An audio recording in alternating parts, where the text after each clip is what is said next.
What's up guys, and welcome back to my YouTube channel. Today we are looking at the NSR C7R Corvette. We are taking a look at Slot.It's SP15C chip and how I installed it in this car. I'm not a professional or anything. I just soldered the chip into this car. I don't know what I'm doing, but it works, and it works great at the moment.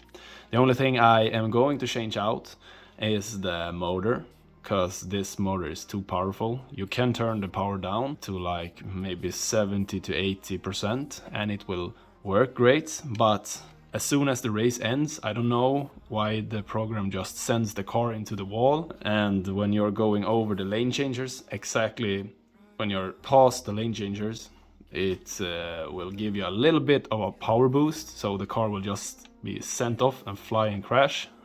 That's terrible. So going for a lower RPM motor will be just perfect. So I'm going to install a Baby King 17,000 RPM motor from NSR. Something to keep in mind is like the maximum millimeter from the guide back to the sensor is like 35 millimeter, but you can have it longer back. Yeah, if you use magnets or something, that's gonna work better, because the only thing that's getting worse when you put the sensor longer back is when you're sliding and the sensor misses the sensor on the track. So you kind of want it like here maybe on every car, but it's impossible because the chassis are different and sometimes it's just impossible.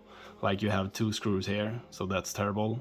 But you can buy like an extra IR sensor and put it wherever you want. But for this car, this actually works. I have the 5260M tires on the back here, and they are really sticky when the track is clean, and the car doesn't go very much sideways. So we race without magnets, but the car just hooks up on these tires. So that's a tip from me. If you race on Electric track, use the 5260M. They have like the red ones and the black ones, but that's my favorite tires at the moment.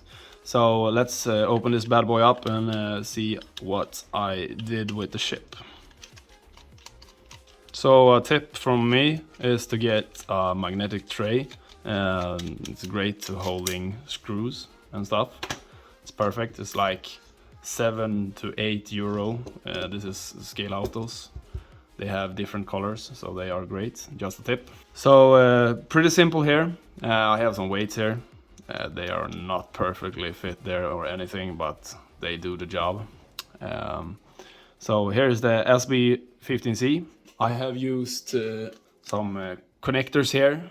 These cables come in like all the new Slot.It cars, but in all the other cars you have to put these ones in. So it's pretty straightforward. When you are dragging these ones, keep in mind, don't drag on the cables. You're gonna break it. So just little pressure there. They are kind of tight fit there, so you have to put a little pressure there.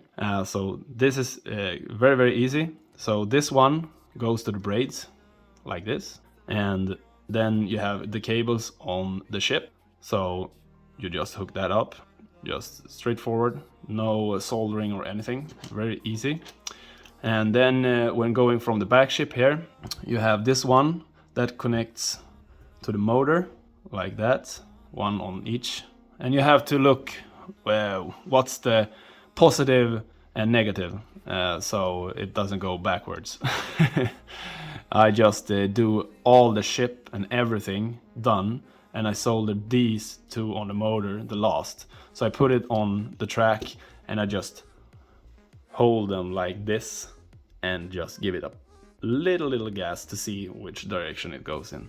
And then it's just about soldering it together. One problem with this car is that it's not much room here. You can go with a Lexan body or something. So, but here you have kind of much space. This is not high. Maybe this will be a problem, but this just fits very, very good. But sometimes you have to cut the inner part, take away a lot of things. But this was actually kind of an easy chip to install. Just put it in, and if I want to put it on another car, this is just put down with blue tack. It's this one. It's perfect. You just take a little bit and press down on the ship. You can put a little bit on each side here.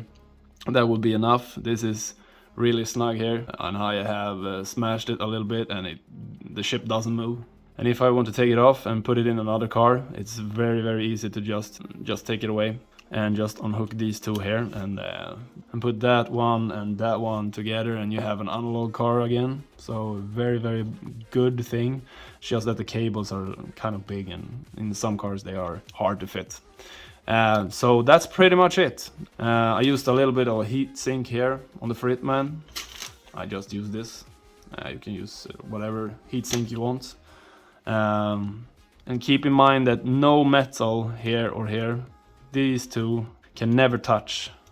And these ones can't touch the motor either, so the heatsink is kind of protecting it there also.